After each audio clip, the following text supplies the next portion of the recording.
and we'll turn it over to Julia for a little introduction for our speaker today. Sure. So I know of Recurrent because I'm actually one of their data points, and I think Scott is going to use me as an example. So basically, from what I know, I mean, correct me if I'm wrong, Scott, but from what I know, they monitor a lot. Well, their ultimate goal is to sell battery reports to for used EVs, so that you know how healthy the battery is. And in doing so, they have to get a lot of data. So they have a lot of cars that they're monitoring of various makes and models. And then the thing I find fascinating, and you can go to their website and see and read their blogs. They're actually quite interesting. So what I find fascinating is that they have found correlations between various situations and the battery health, that is how much range you have after a certain period of time. And some of these are quite counterintuitive. And I don't know, I mean, Scott, maybe you can answer this when you talk about whether, this is sort of original findings, because certainly some of the stuff is, some of the findings are things that I had never heard of, and I kind of keep tabs on these things. So thanks, Scott, for joining us. Yeah, this is really fun. Thank you for inviting me. If it's all right, so the plan for today is I've got like a couple of just a little bit about our company and to fill in from what Julia talked about, and then I wanted to share a little bit of sort of those big data sort of things that we've been doing, and a couple of examples of what our EV owner reports look like. And I'm going to pick on Julia a little bit because she gave me permission to do that, but then also show my own. So which is a little bit of a different view. So and maybe that'll be interesting. And then I would just say, like, throughout, just do the hand raise or throw a question in chat, and I'll try and pay attention to that. And then we can, I'm sure we'll have questions, time for discussion at the end. So Julia or David, is there a certain like typical time amount that we ought to shoot for? We typically go around whatever the speaker wants to do. Sometimes it's like an hour or whatever. Okay. I guess I'll know if people start dropping off, and I'll get the sense that better stop doing that quite so much. So yeah. Let me just change over so I can do this a little bit different view. Okay, there we go. All right. Can you all see my screen? Yep. Okay, I've got trying to organize my windows here so I can see chat. If anybody has a question there, I'll stop and jump in. So, okay, so I guess like who I am. So I'm co-founded and I'm the CEO of this company called Recurrent. Wait, I have a question already. Oh my gosh, I was expecting there to be a little bit more of a grace period. So let me, LaSheita, let me come back to this one about, let's hold this one at the end. I have some data on Ford Mach E's, but not how to buy them more easily. So I'll put it that way. But I do know some about their batteries. So, so we started the company in 2020. Prior to that, I'd been working at a company called Energy Savvy, which was helping people make their homes more energy efficient. So I helped run that company for 10 years. And we were actually acquired by a Boulder-based company called, they rebranded as Uplight. So there's a kind of a neat Colorado connection there. So anyway, so the one sentence on Recurrent, we are essentially trying to build like a Carfax style report for used electric cars. So we make money by selling that as a subscription to car dealers. And actually we have there's one of our dealer customers, Green Eyed Motors, is in Boulder. And so they offer Recurrent reports on all their used EVs. I know Luke Walsh, who's the owner, pretty well, and like think that they are, it's great setup there. So I would recommend patronizing Green Eyed Motors. So yeah, for us, like the when I say the Carfax style report, obviously when you've gone to buy a used car in the past, you probably looked at a Carfax or an Experian auto check report. Just look at the accident records, ownership history, service records, all that kind of thing. And obviously you want to know for a car, whether it's a combustion engine or an EV, whether it's been an accident before, so it's valuable information. But one thing we started to look at is like, we saw people asking questions about how the battery is in a car when it's on the secondary market. And there's no answers for that in a Carfax or anywhere else actually. So we thought, well, here's a chance to, people understand that's a big deal, and here's a chance for us to go in and help answer that question and essentially create more confidence in the used EV market. Why is that important? Well, it's a really big market. So over the next 5 years, on the new side, we'll go from 3% of sales of new sales to be electric, or were electric last year, to about 1 in 5 cars in 2026. So huge change. And to put this in perspective, the entire new sales industry in the US is 17 million new cars a year. So these are still small numbers right now, but that's going to be really different in 4 to 5 years. And this is the only growth in the auto industry. Like if you pull out battery electric and plug-in hybrid cars, everything else has been flat for years. So this is really where the growth is. And then at scale, used car sales are more than twice the size of new car sales, about 40 million used car sales in the US every year. So as right now we're lagging behind, there's fewer used EVs than there are new EVs because they haven't been around very long to be used. But once we sort of get to maturity, there will be twice as many used EVs as there are new EVs. And so there's people asking all these questions about like, hey, how's the battery in these things? And that's when you sort of like, when you step back and say, well, what are the differences in the cars? What are the kinds of questions that people are asking? Well, this was a survey that was done a couple of years ago by an electric utility, actually, because obviously electric utilities are thinking about how do we get more of these in our service territory, because it means more business for them. If you look at it, 5 of the top 7 kind of questions and concerns people had about buying an EV for the first time had to do with the battery, and the only 2 that weren't actually the cost of the car and the selections that were available. This was a few years ago. Those are kind of solving themselves as the market matures. So that leaves really those questions about the battery that we thought, well, we can try and answer that. So what our product looks like, if you were to go to Green Eyed Motors or any of the other dealerships we're working with, is we essentially are giving folks a sort of a good, fair, excellent on the battery condition for a car that shows up on a vehicle a lot, and then what that means in terms of the maximum range that car will get compared to what the EPA number was, and then how that varies in different weather conditions and how that is expected to change over the next 3 years. So a little bit about battery warranty, sort of what's left, which is like a little bit easier than all of the rest of this stuff. But you're really trying to answer those questions that people don't have an answer for.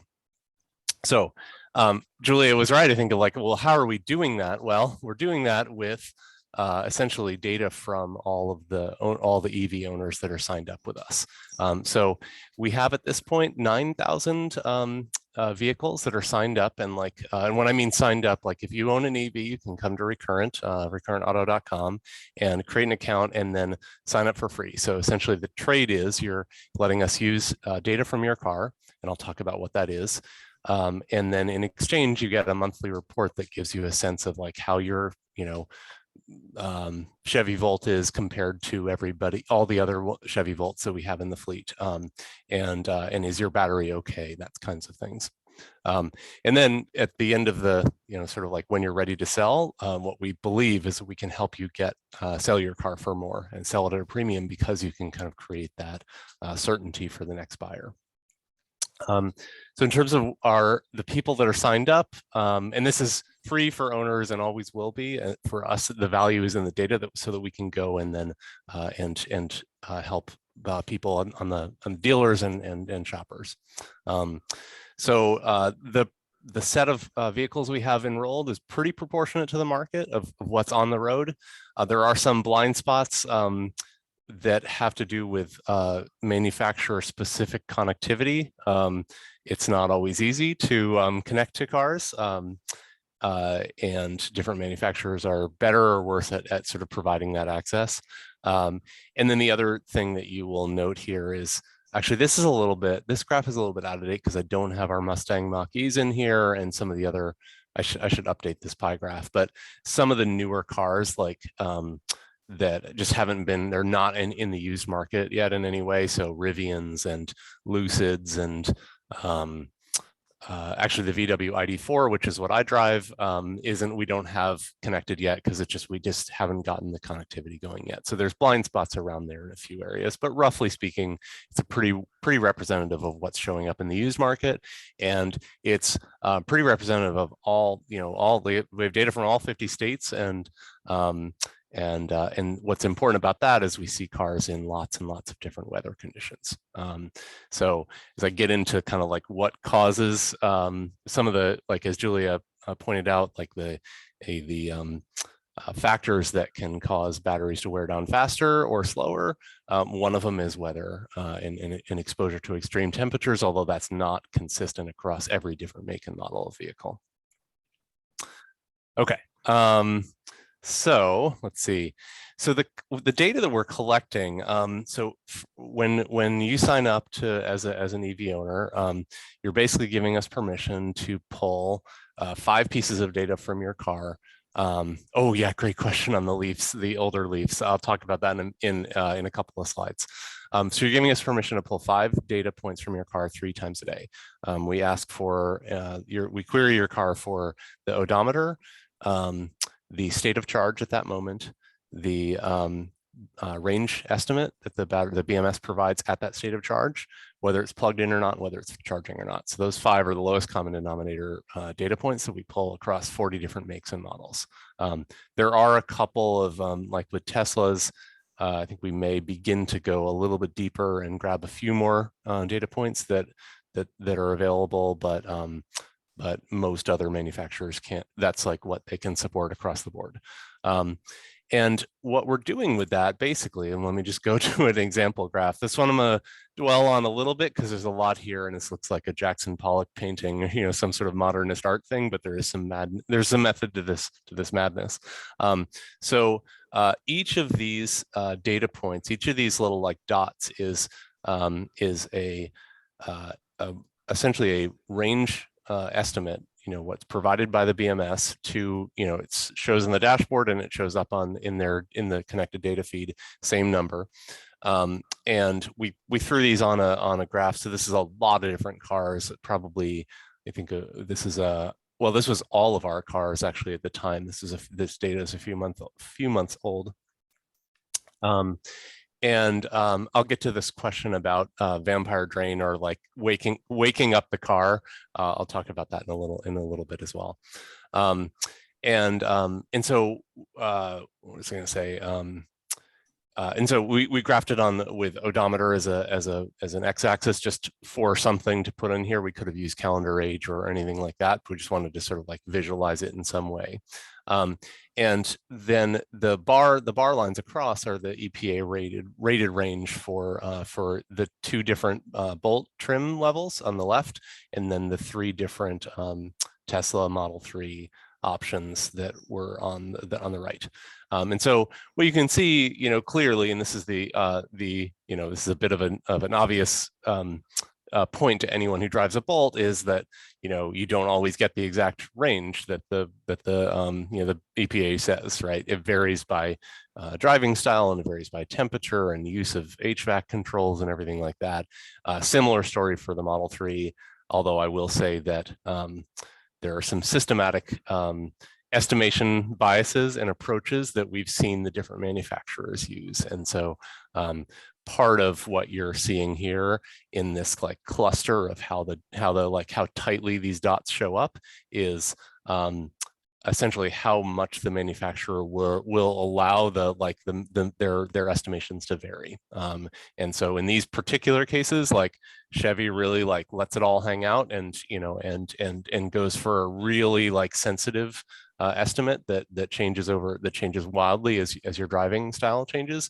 And Tesla kind of like is I guess is like allows that estimate to change more slowly. And so it looks like a tighter to range in here. So then what we're doing with all these, but so if you could, if I were to run a regression plot into this and say, well, like, what are we actually learning from this? Because otherwise it just looks like a bunch of like paint dropped all over a graph. Is generally speaking, on the Chevy Bolts on the left, we see over the course of their first sort of like a break-in period of the first year or two, they lose about 40 miles of range from their EPA. And the Chevy and the Model 3s, again, on aggregate over that same break-in period, drop about 20 miles of range from what their EPA is. And that sort of happens at the beginning. And then for both cars, it kind of flattens out. So lines up, generally speaking, if any of you have looked at like lithium ion, like academic experiments on like a lithium ion cell life, there's sort of a steep part at the beginning and then a long flat period and then a heel at the end. That's sort of like the natural degradation pattern of the capacity of the lithium ion cell. And so we're seeing that, at least we're seeing the steep part at the beginning and we're seeing the long bits. And I think we haven't there are not too many cars that have gotten into that heel part at the end. Certainly, I mean, all these cars are 2018, so we were sort of holding the model year constant, so getting a relatively comparable set of data here from an age perspective. And so then basically what ends up happening behind the scenes is we're using all of this data to say, well, the sort of location, which is a lookup for us to where the weather that the car is exposed to. Y'all were comparing pictures of snow earlier in the call. So the cars that you all have are being exposed to much different weather conditions than the ones in Tacoma, which are pretty temperate all year round. And then we're looking at and then comparing looking at sort of odometer and then the different, essentially looking at all the over time, which is why if we just asked a Chevy Bolt once, like, what do you think your range is, and compared to EPA, we would get a number that could be 2x, literally 2x what it is the next day on a random call. And so this is why we do this over time. We're able to normalize out errors that that any individual car would say at any one point. And so, when you kind of like take all that together, you get a pretty clear sense of, well, on average, here's where this car is performing at compared to the EPA. And then importantly, compared to all the other, at this point, 1,000 Chevy Bolts that are signed up on our service and, 3,000 Model 3s that are signed up on our service. So, so that sort of vantage point gives us the ability to say, like, this one's actually in pretty good shape, and this one is maybe average, and this one's a little below average.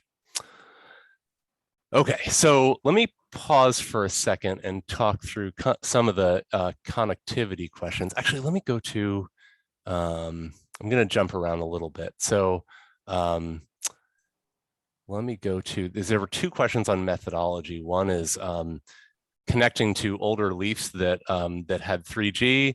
And the second is like, well, aren't you waking these cars up? So I'm going to go a little bit out of order, just talk about literally how it works. So when someone signs up, they create an account with a Recurrent, and then they're authorizing us. They log in into their manufacturer connected services account and give us a token that we don't actually get the login information. We get a token that allows us to call that account on an ongoing basis. So, I'm sorry, hit this wrong.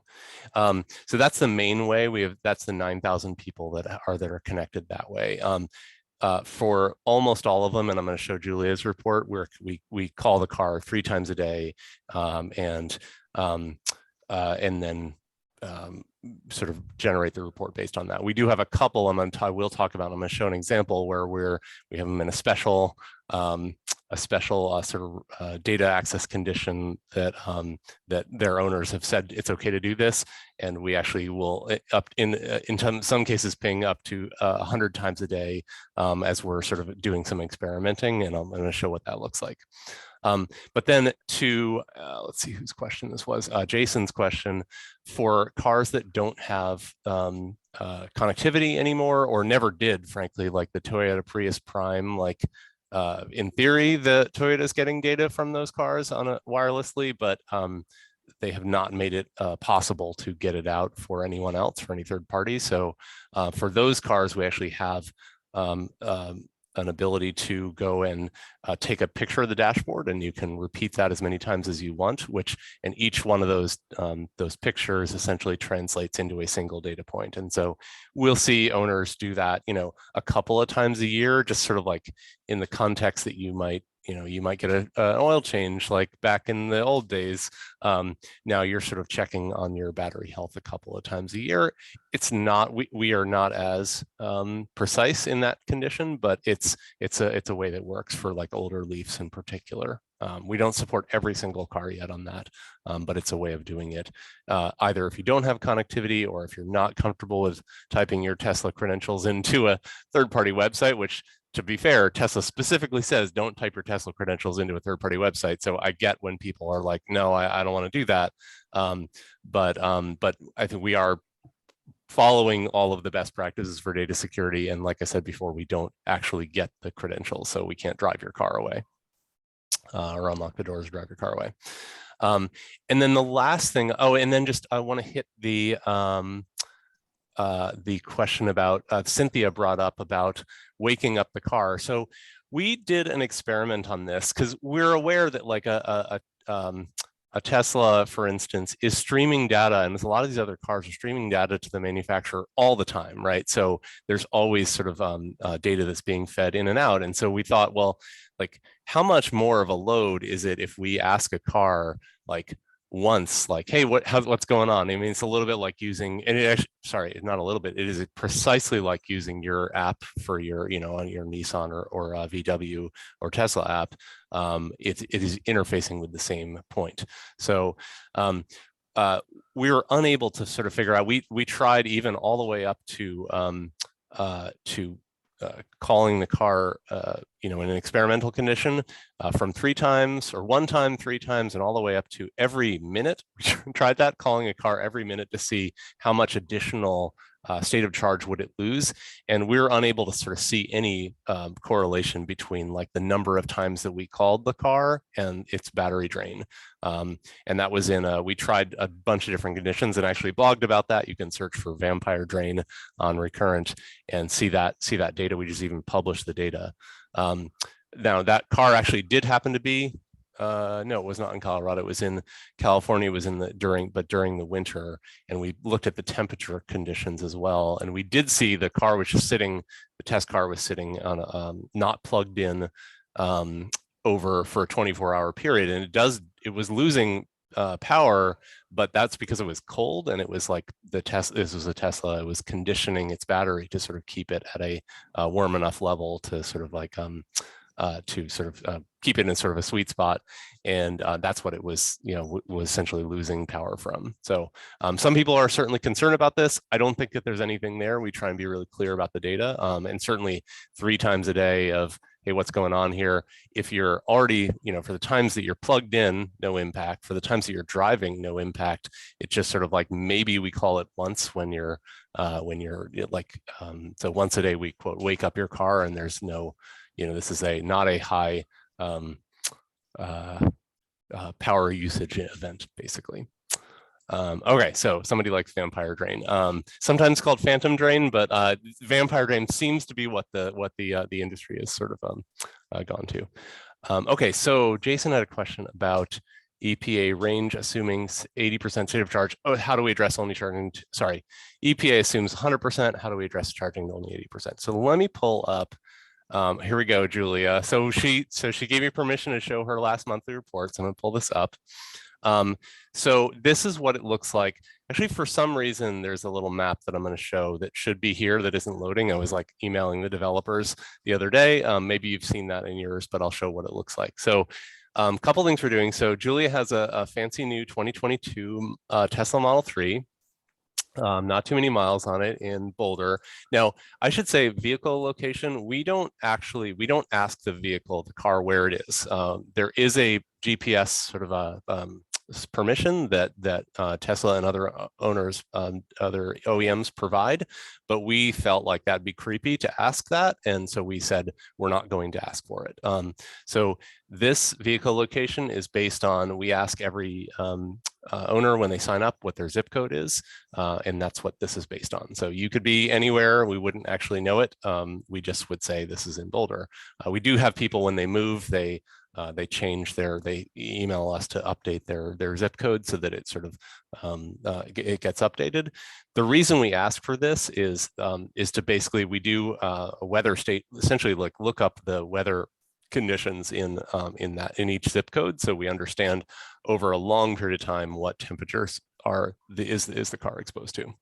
So get a little bit of data that we're showing up here, but then when we get into this stuff down here, which is like we're showing for each car, and this is over the course of April, so because this is a monthly report, essentially what state of charge when we called it. We remember 3 times a day, and it's usually, I think it's 6 a.m., 3 p.m. and 10 p.m. or something like that. If I'm reminded, if I'm right about that, what state of charge we happen to see the car at those moments pretty regularly. And then we kind of give people the question that Jason asked of like, okay, well, you know, hey, the EPA is sort of rated for 100%. Typically, obviously, people don't always keep their car at 100% state of charge. I will say, Julie, do you do a lot of driving? Can you talk about your sort of like your day average, sort of like your commute distance, or what kind of driving you do? Sure. I mean, it varies quite a bit. So sometimes I'm going a long distance, and sometimes I'm not doing anything. So there is a fair amount of variance there. It's not really very regular, which you can probably see by that. Yeah. I also want to say that my car is an LFP battery, so lithium iron phosphate battery. And if you didn't know this, Scott, you can tell I know what you're about to say. Yeah. By the 7th digit of the VIN. Will tell you, but Tesla suggests that you actually charge it to 100% if it's an LFP battery. So that's why I'm doing. That's why that red line of shame that says no, it's not a red line of shame. I'm above it a lot of times because Tesla says that's fine, and in a way it's ideal. That's a great point. Thanks. So we that started to come up as LFP batteries have been introduced into the Tesla fleet in the latest model year. I think that was when they started. So yeah, excellent point. So what we're trying to do here, and this is a little bit like I'm preaching to the choir, I feel like, in talking to a group like this, where you all know sort of, you know, best practices for battery kind of like management in a lot of ways. But we just tried to do for the mainstream buyer who maybe hasn't like owned an EV before and hasn't done all the research. Like generally speaking, like, yeah, you want to, you know, keep your battery in the sort of in the green Goldilocks zone for the long-term health of it. We are beginning. So right now, I mean, I think Julia brought up a really interesting case. We are. This is, we're not making this vehicle specific yet or battery pack chemistry specific, but as we move forward, that will be something that we would do, is to say, well, for an LFP battery, let's sort of shift to the sort of best practices for that. The other thing is, like, different manufacturers have different approaches for how much of a virtual buffer is left in the battery at the top and the bottom. So we haven't yet, so we have some sense of like what that is for each different manufacturer, but we haven't yet sort of like baked that into the cake for this state. But each of these data points basically is going into understanding, and to get back to Jason's point, we rarely see cars. Sometimes we see them at 100%, but we rarely see them see them at 100%. And so what we're doing basically is we've created an extrapolation procedure that's not linear, but like it's, you know, you could think of that as like we've seen enough cars enough times at 100% state of charge across the fleet that we can say, well, if in this case a 2022 standard range Model 3 is at, if it's saying 229 miles at 70% state of charge, what at this particular, in this particular weather, what it would be at 100% state of charge, essentially. So there's an extrapolation step that we're able to do because we've seen so many cars in so many different weather conditions. So we don't need to see anyone's car in particular all the way up at 100% in order to say this is what the max range would be in that state. Now there's a precision, there's like limited precision like we have at this point, like depending on the make and model of car, like we'll have, you know, a couple of miles of error on what that is. But it's you know, but it's the more data we get, the better we are at it. And so then what I think is the interesting observation then we can, which like interesting, I don't know, for an individual, really interesting when for a shopper, right, is when is to look at, well, okay, so the original EPA range of the 2022 Model 3 standard range, which is the only data that's out there, is 272. And this car max range in ideal temperatures is what we sort of model out to 270. So really close, obviously you would expect that for essentially a brand new car. I'm going to show you, let me click to a different person's here, which is, this is a friend of mine. So he lets me show off his car for his car report whenever I want to. So here, 2017 Model S, 75 kilowatt hour pack, a 259 mile original EPA range, and his is down to about 244 at sort of at ideal temperatures. Question just came in from Cynthia about like what we consider to be ideal temperatures. So I don't have a like this is not like what we consider to be, it's what the data shows. So I'm actually, it's quite strange for me to see like this middle bar in these reports is like the data driven ideal temperature to operate your car at in this for this particular car. So it's weird to see that it's like better to operate your Tesla at 102 degrees Fahrenheit than it is at 90 degrees, but here I would say there's just not much of a difference, and so I'd say it's like pretty flat, and the model just picked out one that was like 1/10 of a point higher or something like that is what I think happened here. But I think that's generally what's going on. But for each of these, we're basically doing this. This person lives, I happen to know, lives here, and this is called Whidbey Island, which is just north of Seattle, and you know, and then this is his home zip code. And we're doing, we're basically like able to say what the top and bottom here are the sort of max realistic sort of low and high temperatures for this particular area. Now, if he sold this car to someone in Phoenix or someone in northern Minnesota, there's going to be different, you know, it gets colder and hotter in those places.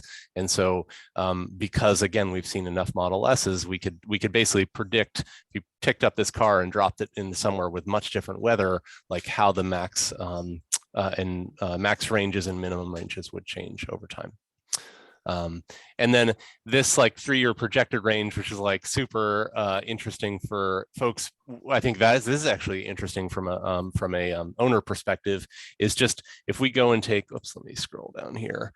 This is to a different part of the report, is if we go and take like all of the Model S battery packs, 75 kilowatt hour battery packs that we've seen, regardless of what model year they are, we can basically say, well, here's where you are, you know, in the sort of pantheon of all the ones that are similar. And then you're predicted, here's where we predict you to be on the slope, as essentially basing this on previous, on older batteries that we've seen that are the same configuration.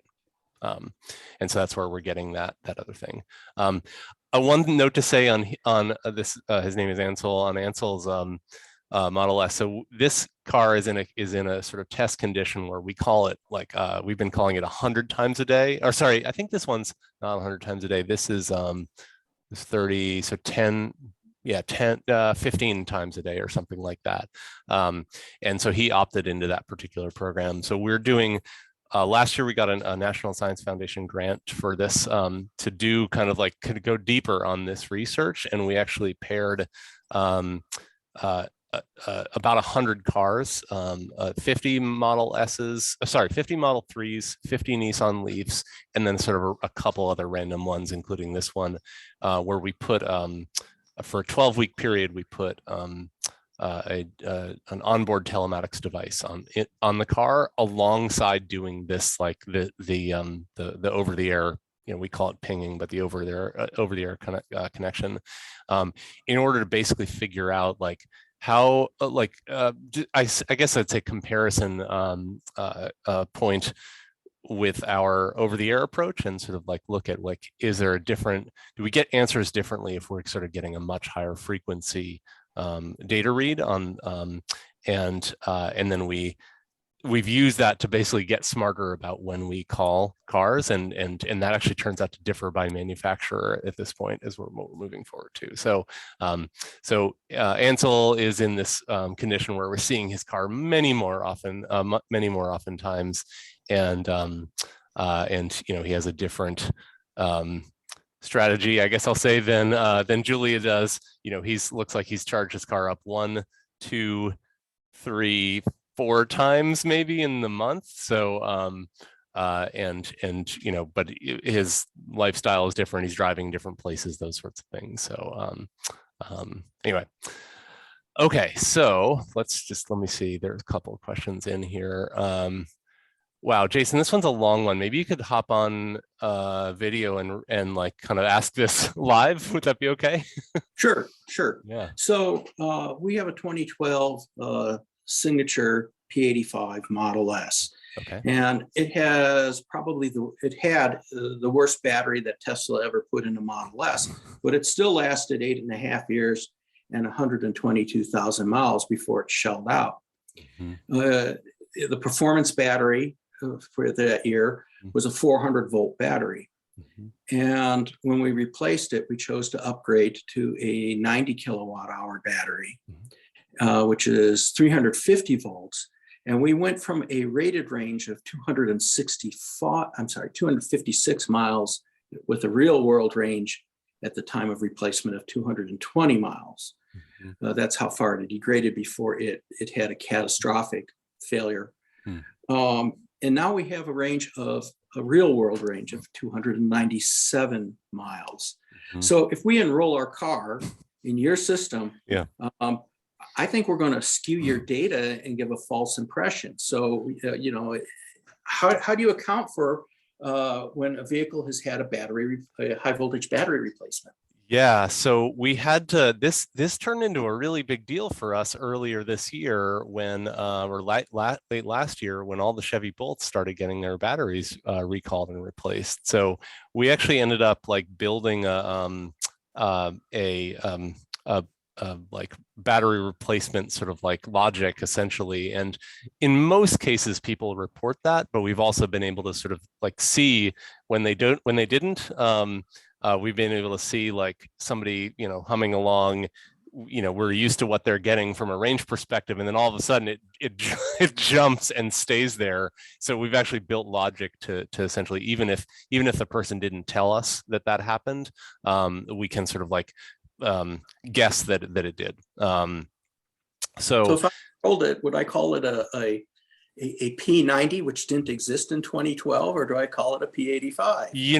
I would sign it up and write to the and when you can like just like hit a reply all or write to our support alias and just explain like, hey, this is what's in here, and they will figure out some way to sort of encode it, or maybe just say like, you know what, we can give you a report on that, but we're just going to exclude it from the data because we will be able to like use, we're not like doing these like comparisons by hand. It's sort of machine learning approach. So we're able to say like we can learn from other 90 kilowatt hour and 85 kilowatt hour battery packs to help with the comparison. But we might just say, you know what, the either a person or the computer system might just say, you know what, this is an odd outlier and we're going to exclude it from the training sort of data. So we might not learn from you, but you could still use it to learn from us. But for comparisons, I would want to have it compared to a later model 90 kilowatt hour battery because it's a relatively new battery. It's the newer chemistry, it's the lower voltage. It's more cells in parallel than in series. Otherwise it's not really useful information for me to compare it to a pre-production signature battery. Yeah, it is really interesting. I'm not sure how the data science team would approach that. So, but happy to sort of like, make that connection, and you give it a shot and see if you get something interesting and useful out of it. Well, I got you. I want one quick question. You mentioned that you installed telematic units for comparisons. So were the telematic units reliable in terms of the data that you were getting off of them? Yeah, so we picked we put in 100 of total, 50 in the Model 3s and 50 in Leafs, and we're actually going to we're going to rotate those same devices around to different cars because it's a 12-week period for the study. So they're from a company called Geotab, which is like commonly used for commercial fleet tracking. And they were, how do I want to say this? Like it was reliable in terms of what they gave. They're hard to set up from a sort of like, and there were like lots of situations where we had to like, the person had to like turn it off and turn it on back on. Essentially I even had to do that myself because the thing kept beeping at me when I'd gone out of cellular range for I think it was on Verizon, and so I was like had a problem with that, but not too horrible. But they were reliable in the cars that we had them in. I've heard different stories of like because of they have to plug in the onboard diagnostic port in most cars, which is pretty easy on a Leaf unless you bang your knee on it. But for Tesla's whole other story. The Model 3 drivers, we have a little video on here's our, let me just click on actually, I'm gonna stick this in chat. This is our, we called it our enhanced analytics program. I'll stick it in chat there. And go back to here. And the Tesla Model 3 drivers had to like pry off a plastic panel in the back seat between the seats, turn off their car, pry the panel off, like unplug a cable, and then put this little device with a harness in it in the middle. It was like you're splicing it in the middle of the cable, and then they, bless their souls, like they couldn't even get the panel back on, and so people were like riding around for 12 weeks with this thing like kind of flopping out, probably getting kicked. I don't even know. But 48 of the 50 people that we sent it to did it, for the 12 weeks. I mean, they volunteered, right? This is like a group that's pretty into EVs. And so that, what it did basically for us from a data perspective was giving essentially the same data points. We were getting an additional data point around efficiency and recording that over time, which I'm going to show you my report actually from the program. But mostly what it did is it helped us understand when to better use our pings, basically. And so we're changing to, as a result of that study, we're changing to a method where instead of calling it just randomly at sort of like 6 a.m., 3 p.m., 10 p.m., we're changing so that it shifts to a sensitive to when it's being plugged in, like when it first plugs in and then when the charge cycle ends for some cars. And then for other cars, it's we're changing it to when we see it driving, and then we call a little bit later. So essentially like during the discharge, and look at the difference in state of charge compared to energy sort of in and out. So that gets complicated. That is definitely complicated. I don't know exactly how they've done that, but I will show you my report from that because it looks different. Let me just pull this up. Here it is. So this is my VW ID4. I love it. It's really fun to drive. So I was enrolled. I just have this weird one. They just sort of gave me one and they left it in my car. It's actually still in my car, but I forget about it. So this was recording me over the course of over 5,000 miles. And the way it actually triggers is like it's per mileage. So it actually sends it sends back data 3 times per mile essentially. So what we're doing with this, let me zoom in on this. This is pretty interesting. So these are essentially my actuals in terms of, I'm going to make it even. Okay, there we go. So this was here. What you're seeing is the black sort of dots are discharges. So these are trips that we took, and then the green is the green are level 2. I think they're level 2 charges. Yep. And then you see, and then you will see in here a couple of times we had, I think during this period, we had, looks like 3 DC fast charges. So they're in turquoise. And then you see these are level 1 charges. We had a few of those as well over the period, but mostly we're plugged into, this is our home charger, our level 2 charger. So what's interesting about this is obviously we're getting much more detailed data, and we're also getting unlike in our other approach where we're able to sort of really to understand like exactly when it was plugged in, what its state of charge was at the beginning, what the state of charge was in the end, and then the C rate, essentially what was the flow of energy into it during those charging events, so we could characterize it as what kind of charging it was, which would be possible, to be fair, with our other system. We just haven't been doing that.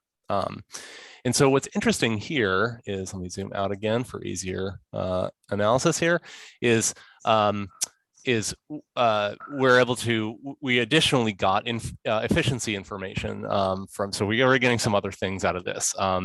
And so this was really neat. As far as I know, this is the first time that the ID4, for instance, like the efficiency in real world has been sort of reported. We're going to publish a study from the data from this experiment actually next week that looks at the efficiency of the Model 3 versus the efficiency of the Nissan Leaf. And on paper, which is really interesting, on paper, the Model 3 is the most efficient electric car, like taking a unit of energy and how far can it go on that energy. But what it turned out across the two, when you normalize everything else away, the Leafs in our study were getting better efficiency on the real world than the Model 3s were. So like it flips the EPA efficiency rating upside down essentially. And we looked at every single different angle of this, and the best we can kind of come up with is its systematic driver behavioral differences. So the Leaf drivers essentially were being more careful with their cars, and therefore getting better effective real world efficiency than the Tesla drivers were. But that's the difference, is like be able to, oh boy, I really got Jason and Phyllis are laughing at that one. So we're so shocked. I mean, Phyllis, we have a Leaf and we have Teslas, yeah, and it doesn't matter who's driving them. When you're in the Tesla, you drive very differently than when you're in the Leaf. That is what I put. I mean, so Although the one, I'm afraid that when we publish this, the reader will conclude, oh well, Tesla drivers are just assholes. Like, so that's clearly what's going on here.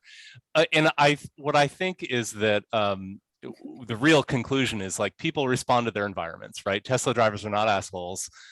People respond to their environments, and if you're in a situation where like there's this car, you've got tons more range than you need, then you're more likely to sort of crank the heat up or crank the AC up or drive really fast. You respond differently. Yeah. And frankly, that Leaf is no slouch on city streets. We were at a stoplight, and there was nothing in front of us, but there was a snotty 911 next to us. On 0 to 30. The Leaf smoked that 911. So, what I was wondering is your portable telematics. Is that something that could be turned into either where a customer could buy it and connect to your service, or you can obtain it through a subscription, so that, like for instance, our 2014 Leaf no longer has connectivity, but then we could still possibly make use of your service. Or at this particular group that you're addressing has a fair number of members who have made their own EV conversions. Could your system accommodate, EV conversions? So we haven't been, okay, so the first question is like, could the telematics thing, scale out and be used? So in theory, yes, but the pricing of it, I don't think would make sense for at least the mainstream, folks. It's we were paying for this, or really we used the NSF grant to do it. It's like $15 per device per month, and then plus like $50 for the device. So, I could imagine maybe like somebody in this group being like, who's really, really into this data would want to like do that and hang on to it over time. But that feels like a lot for a regular person to be like, yeah, I'm definitely going to spend that extra money and like not have Netflix or something like that because I just want this data. Like, doesn't really feel to me like something that would scale up. And plus, it's like, it's a pain to have this, if you're in a Leaf, like have this like thing like sticking out of your onboard diagnostic port and then duct tape to the dashboard or whatever. So we felt like the right way of using these devices was as a sample of a sample, basically, and then if we can use it to learn how to better sort of use the over-the-air connectivity strategy, then that would be something we would that was the goal, basically. Let me just sort of flip to a couple other things in this report, and then I'll kind of go back to the slides. So here, the EPA range on my, I have the rear wheel drive, not the all wheel drive, because I live not in Colorado, is 250 miles. And but then the median value for the real range in this calculation system was 226. So this is a brand new car, right? So like there shouldn't be much degradation like this. This is maybe a gap between, again, like EPA sort of calculations and how the car is actually being used. So I don't know, am I bad or not, what the deal is there. We don't have enough data to say that representatively about VW ID4s. This is literally one car. We just had it in for a test. We did do all of these, all the experiments so far have been done, were done in the essentially cold months. This was from October through April, basically, for me, but most of them are 12-week periods. Now we had people all over the country, so in that 12-week stint, we were definitely getting temperatures all the way from 10 degrees or below Fahrenheit to we have some readings of 80 or above. So we were able to look at that, but generally, like you would expect, that the what we're seeing here, so EPA range obviously doesn't change by temperature, and you can see somewhat of a correlation of like the colder it was, for me in my area, the lower real range I have, which is not too surprising. And then I wanted to show one other, normally what we're doing is for these is like we're saying like, here's your car, real range of your car compared to all the others. There wasn't any in my cohort, so I'll skip that one. And then this last one is pretty interesting, of like essentially back calculating, like based on the efficiency that we saw, essentially like how much discharge of energy did I use to get X number of miles, and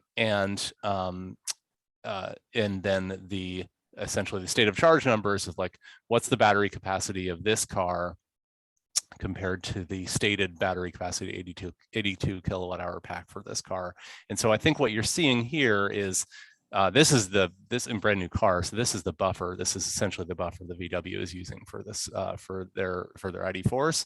So about a 11 kilowatt hour buffer on the top of this, and the top and the bottom I wouldn't actually know here from this data.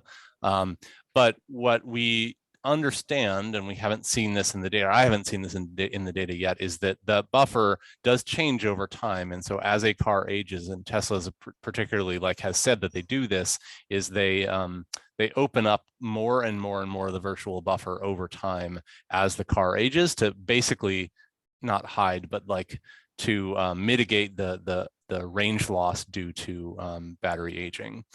So I think that's we'll start to see that and be able to take that into account. Okay, so we went pretty deep on this data. I want to go back to, whoopsies, this slide, which I think there is probably shared understanding and everybody knows this on this call, but Julia had sort of specifically pointed out earlier, hey, like, are there some counterintuitive causes for like more or less battery degradation? So here's what we've seen in the data, and these factors are more or less predictive for different kinds of cars, right? So it's not like, oh, across the board, calendar age is always like the top one. And these are also not ranked. So these are just like factors that our machine learning algorithm has sort of picked out and said, yep, that's actually a thing. One, whether it's a weak or a strong indicator for each different car is not stated here. And it's too complicated for me to like say for each different car. But we're seeing that, and all of these, by the way, are supported by academic research on lithium-ion cells in the lab, right? So this isn't like,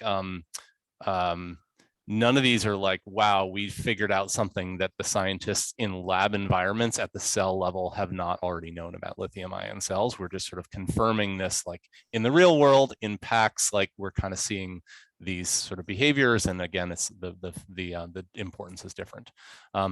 So one thing is calendar age of the battery. I put not model year because a lot of people are like kind of accustomed to, well, if it's a 2018, then it's 4 years old right now. Well, it turns out because for two reasons. One is like, if you get a car, if you're shopping for a car and you buy like a 3-year-old car that was made at the very beginning of the model year versus the very end of the model year, it's a 25% older car, which likely translates to a 25% older battery. So there's more calendar age on that battery. It never used to matter for a combustion engine car, but actually does for EVs. On the margins anyway, I'll put it that way. And then the other, Jason brought up the other point about a battery replacement is like, sometimes the batteries aren't at all the same vintage as the model year of the car. And so we go for the calendar age of the battery here as opposed to the vehicle itself. Exposure to external temperature over time, we do see, generally speaking, cars that have lived in very hot climates, all else being equal, their batteries wear down faster. Battery temperature, and I will say some of these are like, I should be really clear about the data, our data supporting each of these. Like some of these are not, some of these are like, we have light correlation from our data because we don't have all of the, I think representative data. Others are like pretty clear about, yeah, we like that calendar age of battery, we definitely see that in the data. And there is a correlation there. External temperature over time, definitely. Battery temperature, we don't have direct stats on the battery temperature. That's not something that we get across the board. So we're using the external temperature in that zip code and making an assumption that like all else being equal, like we don't know exactly, is a car charging inside the garage or outside? So that's not a perfect one, but certainly in the academic literature, that is like when you're charging at extreme cold and when you're storing it at extreme heat, those are sort of like bad. All else being equal, again, bad. On a one-off basis, not a problem. On a consistent basis, like that does sort of turn into an issue. Charging speed, this we definitely see in the data. So I need to actually, the voltage thing, I'm actually not sure about. That's starting to come out as like, okay, well, there's all these new cars that are on an 800 volt standard as opposed to the 400 volt standard. And I actually don't know the impact of that yet. The Polestars, there's a couple of others that are on that 800 volt thing, and I don't know the impact of that yet. But from an amperage perspective, basically what we see is cars that are fed a steady diet of DC fast charging only, like do tend to wear down more quickly. And then charge discharge cycles, I think that's like pretty well known, and then we do see, again, over time, cars that are sort of consistently run from 0 to 100 versus, 30 to 80 are going to, all else being equal, wear down more quickly. to Julia's point though earlier, like we haven't seen the LFP batteries for long enough to know. I mean, all we can sort of like go is what Tesla kind of says about them. People will behave and treat them differently, and so over time, like, you know, we'll come up with what the story is there. Okay, so lots more questions, so let's go back to that. Okay. So accommodating sentry mode in Tesla's draining battery. So Julie, can you talk more about that? I don't know the difference between sentry mode, since I don't drive a Tesla, like sentry mode and like not sentry mode. So, so sentry mode is a mode that you put on where your car has cameras basically are if there's someone that comes close, there's a motion sensor, Yeah. and then it records if somebody gets too close. Mm-hmm. And at least anecdotally, people say that drains a fair amount of battery. So if you take your car to the airport or something, and then you leave it there with sentry mode on, which people want to do if their car's at the airport. Yeah, they can like, you know, drain the battery in a couple of weeks or something like that. Mm-hmm. Mm-hmm. So that wouldn't impact our calculations. We would just, if that car was subscribed and we were getting readings from it over time, it would be a lovely data set for us, because we'd be able to see, like, we'd be able to ping it and say, well, yeah, gosh, at 99, 98, 97, 96, and like exactly over time over the course of a couple of weeks, but it wouldn't throw off our data or in any regard like that. Jason wants to buy stock, I think. Is that what's going on here? Why this question was asked? Like, are we publicly traded? No, we are not. I appreciate the enthusiasm. We started, we're a venture funded startup. We started in 2020. We have 17 people at our company, and I hope someday we're publicly traded, but yeah, we're a small company, just on the way up. You know, I think frankly, like, this is like, the used EV market is too small for any big incumbents to be in this, but that's really going to change over the next 5 years. So, so I think like we're going to play a really important role in how used EVs are bought and sold, and owned. But it's just, you know, it's the early days still. As long as you all have been in this, it's still the early days for mainstream EV buyers.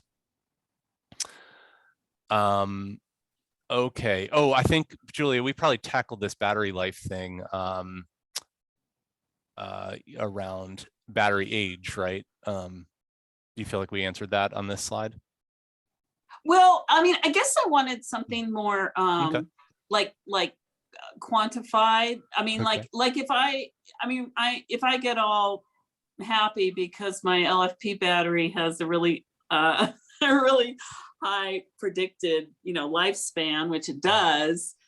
If I keep the car for 30 years versus 10 years and driving it more, like how much, and just ballpark, how much should I subtract for the fact that it's just an older car or older battery? Yeah, this is really interesting. I mean, is it negligible or is it something I should, you know, no, it's really interesting. Yeah. So what I would say, and we're starting to talk to, of the 9,000 cars that we have on the platform, like almost all of them are individually owned or leased. We have 2 commercial fleets that have sort of like signed on their cars, sort of like en masse. So like one of them is a fleet of 50 Model Ys that are used for like ride hailing basically. And that it's interesting in talking to fleet owners who are really concerned about this, because like for rental car fleets, like the rule of thumb always was like, you buy a car at bulk, you know, from the manufacturer, and you get the discount, and then you hold it for 18 months and 30,000 miles, and then you sell it. You flip it into the wholesale market, and then you sell it. And that's sort of like that's one of the big factors that causes the average age of the used cars to be 4 years, is like fleet sales basically. The other one obviously being like typical lease cycle. And so, you know, the fleet companies is like, you probably all saw like Hertz signing a deal to buy 100,000 Model 3s and 65,000 Polestars, and, you know, really going all in. And there's a lot of fleets that are sort of like following their lead this year. the hold period is not going to be the same as it was. It's not just going to be hold it for 30,000 miles and then sell. What we're seeing in terms of like those two factors, the odometer and the calendar age of the battery, is I think that the high mileage, low calendar year vehicles are actually better than the other way around. So better bet than the other way around. So I would say actually, like I would prefer to take like an EV coming off of a rental car sort of situation that was like, gosh, this car has a lot of miles on it in a relatively short amount of time. I mean, there are other things like the tires and there are other things that do wear down, but from a battery perspective, like I would prefer that to something that, who put in the chat earlier, who had a 20, like I'm going to pick on somebody because they put it in here. Bob, a 2017 Model S with only 19,000 miles on it, like that you'd classically think of well, that's a really low mileage car. I'll even go further than that and say we saw a 2013 Nissan Leaf show up at one of our dealers that had only 19,000 miles on it. So like an 8-year-old car with less than 20,000 miles. In the old days, like combustion engine cars, that would have been like a sweet used car, right? But the battery was cooked on it. It had lived in Southern California for its whole life. And it was the range that it was getting, the real range it was getting was barely 40 miles on an EPA of 75. And so like, that was great. You know what that car is great for is if you have a 16-year-old that just got their license and you don't want them to be able to get very far. Great car for that person. Not a good car for somebody who was expecting a 75-mile range on it. So I think that's what we're kind of seeing is those just the rules are changing, you know, and how I'd sort of think about those. We are not, Brendan, we are not related to Recurrent Energy. Sometimes we get their mail, not related. We are also not related. Somebody else started up some magazine publishing company, decided to rebrand themselves as Recurrent. I think it's Recurrent IO or something like that. Also not related to them. We did a trademark search and we had the lawyers do it. Our other, you don't even want to know our other bad company names we kind of decided against. So yeah. just try to add some humor. I know, no, it's great. I appreciate it. Someday I will tell everyone the backup names and the classically bad backup names. So, okay, what other questions or discussion do we have? People can just come off mute as well. I'm going to stop sharing my screen so I can see everybody.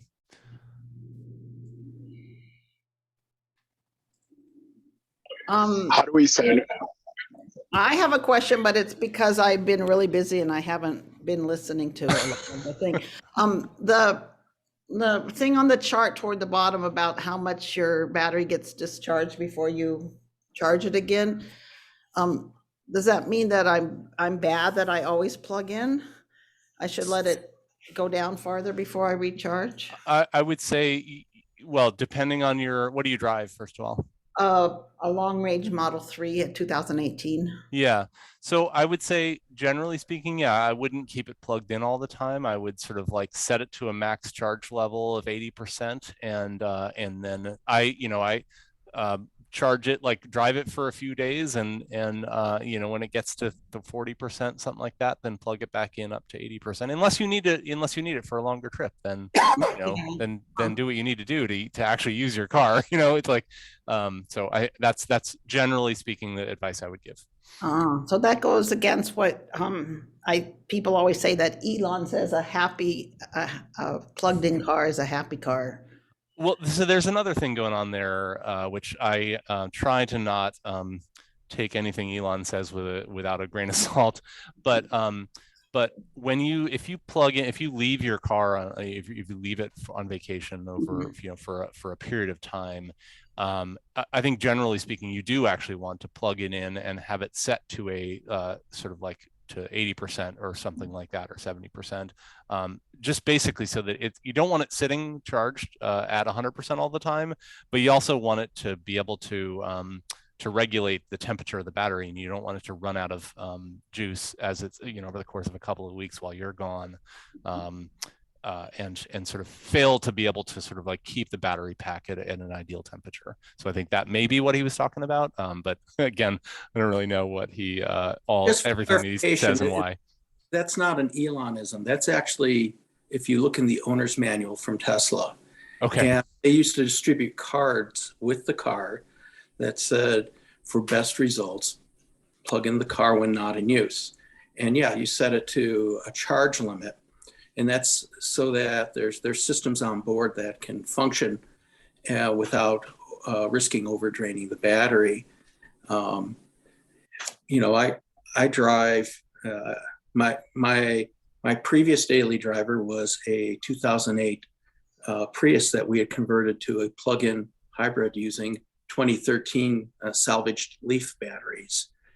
And it is no more, courtesy of mice causing a fire in it on the low voltage wiring. I replaced it with a 2018 Model X. And, you know, I charge it to 80% and drive it. It's usually about 50% by the time I'm done with what I'm doing for the day. And that's following the recommendations from Tesla. I have another question, but I feel bad since I wasn't listening carefully.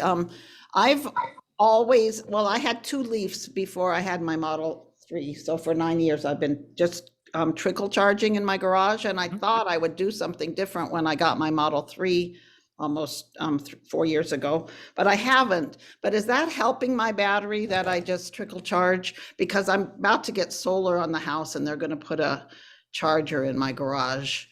But maybe. Yeah, no, that's a great question, Jill. We didn't cover that. I think in our data, we haven't seen any difference in battery longevity between level 1, which is trickle charging, and level 2 charging. Where I do think there is a difference is when if you're DC fast charging a lot, and that's sort of the exclusive way that you were to charge your car, that'd be worse. But level 1, level 2, you do what you want to do on that front. Okay, great, thank you. Thank you. I think James had a question, maybe came off mute earlier, or maybe I didn't. Maybe I saw that wrong. For anyone who has a Nissan Leaf that's before the current generation, there were studies done that showed that level 2 charging actually prolonged the longevity of the batteries compared to level 1, because when you're level 1 charging, the thermal management in cold weather, which is simply just a heater, doesn't come on for those batteries when you're level 1 charging. Super interesting. But with level 2 charging, it will function. Yeah. Interesting.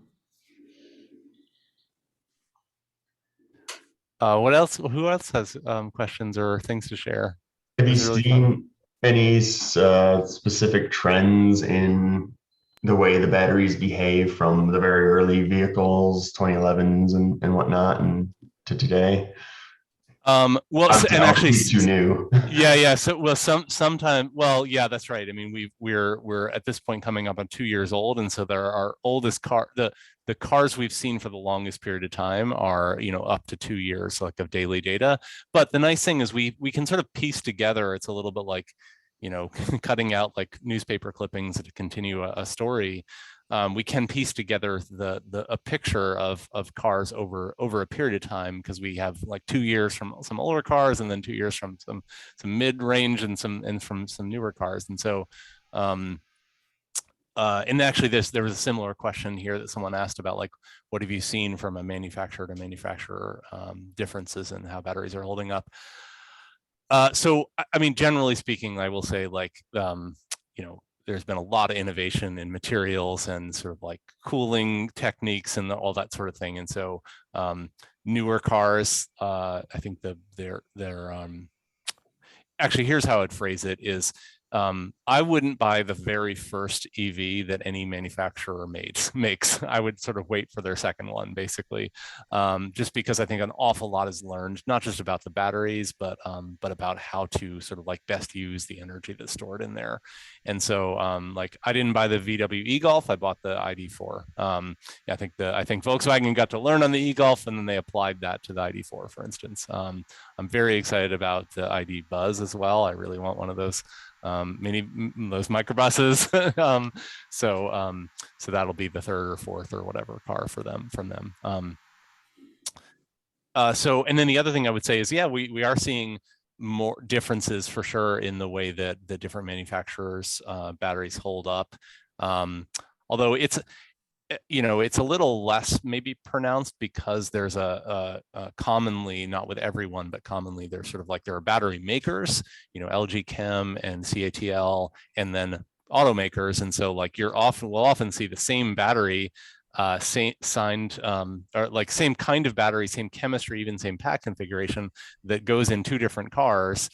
And so like you're likely to see the same sort of outcome from those. So I think it's an interesting, sort of like interesting and complicated game there. We have not had any Lucid and Rivian vehicles enrolled, but I got to tell you all this. My neighbor, like around the corner, I saw like 2 months ago a Lucid Air show up, like, and I was like, what is that? And then same person pulls in with a Rivian RT1, same driveway. I was like, I don't know that there's anyone else in the country that owns both a Lucid Air and a Rivian RT1, like my neighbor.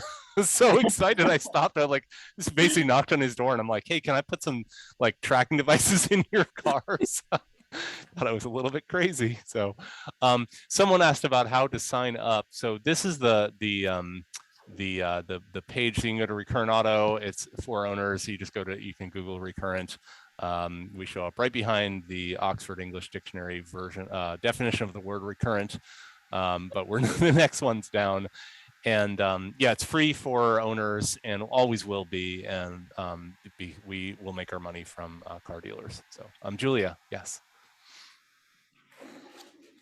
Do you, I don't think you have this data, but I'm going to ask anyway. Okay. Do you have any data on whether fast discharging, euphemism for pedal to the metal, yeah, affects the battery life at all? Yeah. So in theory, the academic sort of like data on this would say yes, that would.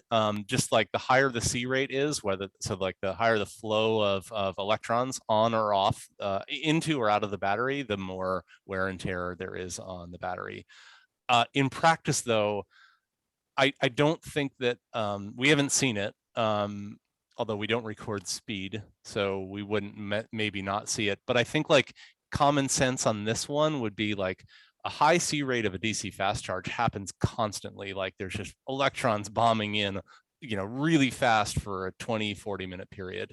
In order to replicate that on the discharge side, you would need to be like pedal to the metal on a highway in Wyoming somewhere, like just absolutely bombing it for 40 minutes straight. Like I don't know that it's feasible to have that happen all that often.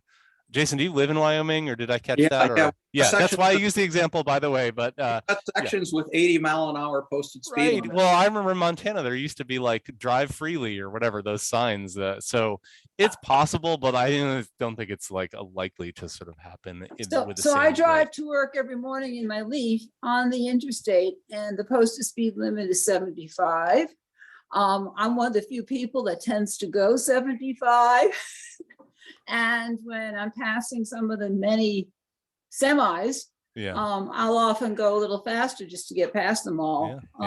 So yeah, you could see 75 to 80 for 10-15 minutes straight when I'm going to work every morning, coming home. Yeah, it's true. Rob, what's up? Yeah, so I just signed up right before the session today. Oh, cool. And I drive a 2018 Chevy Bolt. Okay. And got my new battery in February. You had touched on it, but I'm not sure if I caught the details. Do you have a sense, or should I contact y'all and let you know that my car has a new battery? You could write back, like you probably got an automated email, so Yeah. you could just reply back and say, hey, I got a new battery in February. But I think at this point with bolts now, we can do that on an automatic basis because there's a, the bolt replacements were from a recall, and there's like a third-party API that we can call on a VIN-specific basis to say, is there an open recall on this car? And so I think that's what we're doing now. So I think we know it now automatically for bolts. But yeah, you could just write to make sure that we know. LaSheita, did you came off mute to share something? Yes, hi, good morning. Hi. I am curious because I'm with Women Who Charge, and so we try to track things that are gonna be these innovations. And so one of the things that I've been following is Ford and many manufacturers offering charging stations at home that also will power your home, right? Yeah. So these are the bi-directional chargers, home chargers, right? That will then pull the battery. And so how are you guys thinking about that? Are you? Yeah. So my wife is on the wait list for an F-150 Lightning, and so she's really excited about that, which is like, I think it's like really interesting. I mean, that the battery in the extended F-150 Lightning is the size of 10 Tesla Powerwalls. Is like, it? Yeah, so it's good. Like, it's a real, you can't even get 10 Tesla Powerwalls. So like, that's a legit Actually, we backup have energy. Tesla Powerwalls. It's What's that? We have 10 Tesla. You have Power- 10. Okay, great. So you know what that looks like. Yeah. 135 kilowatt hours of usable capacity. Wow, Yeah. how much does that weigh? I mean, anyway, so it's a very heavy truck. It's a heavy truck. It's a very heavy truck. So, but so that I think there's the answer is we don't know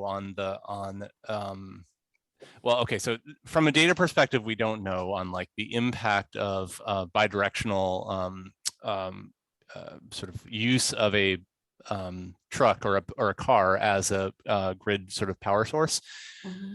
What I would say though, I think I would be confident in saying, if you're using it as a backup power, like essentially rather than having a diesel generator, you're using that, like that's going to happen a couple of times a year, right? And so that's not really going to do much.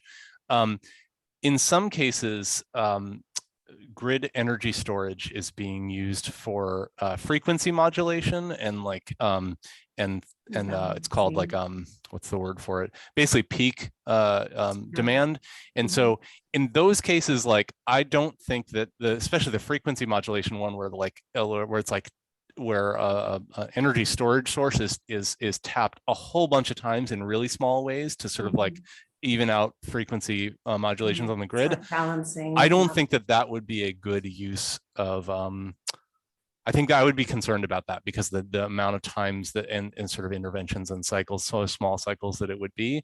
But I don't think that that's what most people are sort of like thinking about as a use case for their car. Right, but it is going to be interesting when people are buying them with the intention of having it as that use, and then ending up having to, seeing the value of their car, the resale value go down because, the quality of the battery has been degraded. Yeah. But, I think the manufacturers, like you said, they have a lot to work out. And, I think that's right. When it's a Ford charger, I mean, I actually saw this morning that, of course, Ford isn't the manufacturer of that station. They are white labeling it, but and there's nothing wrong with that, but who's really tested that through to the end? And we won't know until we actually see it in practice 5 years later, 10 years later. Yeah. But I did not know the equivalent of 10 Tesla Powerwalls. That's an interesting factoid. It is, I know. Yeah. That's a big, heavy truck. Heavy truck. Well, thank you so much. I found this to be insightful. I don't know, I am curious to see how it gets integrated in on the consumer side, and if the dealers start to embrace this knowledge as they move through on the used battery side, on the used car side. I mean, I'm also a huge advocate here in Colorado. I'm on the battery recycling committee with the governor's energy office.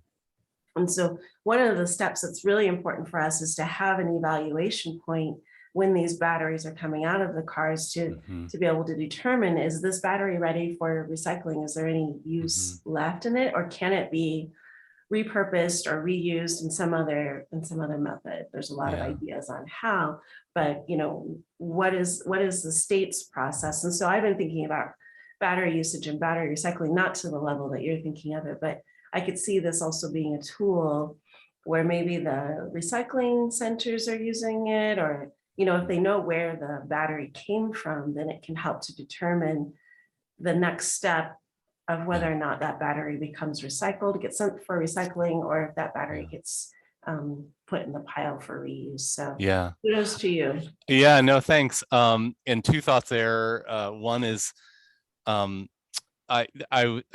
before I started Recurrent, I was my other kind of new company idea was wanting to do a thing with reusing batteries for stationary energy storage, from a software perspective. And my conclusion was there weren't enough battery packs that were decommissioned yet to really like do a scaled business. But there are a couple of companies that are basically doing what I would have wanted to do. There's one called Moment Energy, which is a group of folks in British Columbia that they're reusing decommissioned leaf batteries for kind of microgrid projects. Nice. And then the other one is BTU. B, the number 2, the letter U, Energy, and they are a solar developer in California, but they also have a demonstration project of grid storage with decommissioned leaf batteries. As a part of Southern Andersen. That is quite a business model right there. It's crazy stuff there. So I love that system. One other thing, LaSheita, is I had a really cool call with Donna Dixon, who is the chief engineer of the Mustang Mach E. And if you would like an intro for the Women Who Charge group, like I thought she was rad, and I would be happy to make an intro. I would love to have Donna on. That would be awesome. I haven't had the audacity to ask that, but through an introduction, I would love that. Ford emailed me when we did this study on essentially model by model which models lose more in winter. And the Mustang Mach E didn't look great. And so you know, that publishing. So you got a call. We got picked up on Axios, and I got a call, and I was like, oh God, I was like scared, you know, now you have are they to going to yell at me? Data, but they did not, and I was ready, right? And they didn't question. They were like, no. They actually their issue was they made a reasonable point that the way we had sort of positioned the Tesla data was actually made it a little more favorable, which we had actually sort of been really clear on our story. But then when Axios picked it up, they sort of like lost the nuance. And so they were objecting to that, which was interesting. But I thought she was rad. I think it's so cool that, by the way, the entire future of Ford, the Mustang Mach E and the F-150 Lightning, are both women who are the chief engineers for those cars. It's rad. So yeah, it is. I would love to have Donna. Please, I would love the introduction. Please. Can you just send me an email here? I'm just put my email address here. Can you send me an email, and then you can I would love that. .com, and then I can just make an intro. Yeah, this is gonna be helpful. You know, from how much do you think your report's gonna? I mean, do you have a consumer price and then a dealership price? Is it? I don't want to run the whole business model, but no, that's fine. Yeah, so we charge dealerships. It's like a monthly subscription. It's similar to how they pay the existing. Like they have a deal where they pay for Carfax reports to offer them to their customers. And that's the model for us. We are not charging anything for EV owners or shoppers. And so what the other sort of way that we eventually will make money, I think, right, this is not happening yet, is for when all of you who have EVs already get ready to sell. Like if you're subscribed to our reports, what's going to happen, I think, is like we're going to help every EV owner sell for a premium. And so there's this again that goes on the dealer side of like, hey, there's this sort of this special channel of when you want to sell, like you kind of generate a recurrent report to sell your car. And then if you want, you can we'll essentially connect you with an EV specialist dealer who will offer based on make an offer based on the battery premium. And so you get more money for your car because you're like, hey, I have the essentially the resume to prove it. Right. And then that dealer actually will pay us essentially for making that connection. So that's, again, still monetized from the dealer. There's we're not charging shoppers, we're not charging owners, but that sort of enables us to build a business and continue to doing the data work. So makes sense. That sounds wonderful. Bob, you have a question about a gem. Well, I don't know what a gem car is. Sorry, this sounds like a real. I want to ask that question? I'm not sure if I do or not. Gem car is a street legal golf cart on steroids. Okay. And it runs on 12 6-volt or 6 12-volt batteries. Yeah. 72 volts. But there's a company, a couple guys, they're not actually companies, but they figured out how to get 72 volts jammed into a leaf pack, or they're using other batteries as well as leaves, and switching the cars over for longer range, longer ability to run on the batteries. For different uses. I mean, on a good day, I get 20 to 25 miles to the charge in a range. Cold day, and now that I'm pushing 80, I have decided that 30 degrees is too cold to drive the thing because there is no heat in it. But I still drive it at 39 to 45, and my range is about half of what it normally is at a 72 degree day. Higher than that, if it gets up to 80 or 90, again, my range drops. So, and I've been driving this for 11 years. Was a start. I moved from a Prius and would tell people, leave your gas pickup on the driveway and F350 on the driveway and drive electric. Yeah. But I've got more miles on it than I have on the Tesla. So that's cool. I don't know if I should be embarrassed or. No, yeah, and I will say that I don't think that your gem car, we don't have stats on lead acid battery degradation for this particular use case, so I don't think you can sign up your gem car. But I will say, I actually know that Ridwell is a company that was founded in Seattle, and actually know the CEO, so he lived in my neighborhood. So Ryan Metzger, and Ridwell's great. So yeah, I didn't know they were doing lead acid batteries. So yeah, very cool. I don't know that they're taking lead acid. Oh, I thought you. Okay, sorry. You No. you had in the thing. It looked like they were. It was something. No, about them. I was just throwing Ridwell out there. I see. Yeah, great company. Yeah, and doing some neat things, and another Seattle-based thing. So. All right. So, well, okay. I've been doing EVs for a long time. What I just flashed on the screen was our 1993 Eagle Summit wagon EV conversion, which is now at the Historic Electric Vehicle Foundation Museum in Kingman, Arizona, along with our 1985 Porsche 911 EV conversion. Wow. Well, I sure appreciate the time with everybody. This was really fun. Julia, David, thanks for inviting me, and wonderful to meet you all. Yeah. You bet, Scott. We really appreciate you taking some time today to talk to us.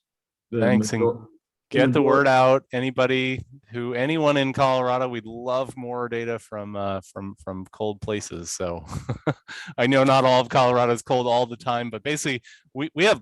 I could sort of draw the battery degradation curve for a Tesla Model 3 in San Francisco in my sleep.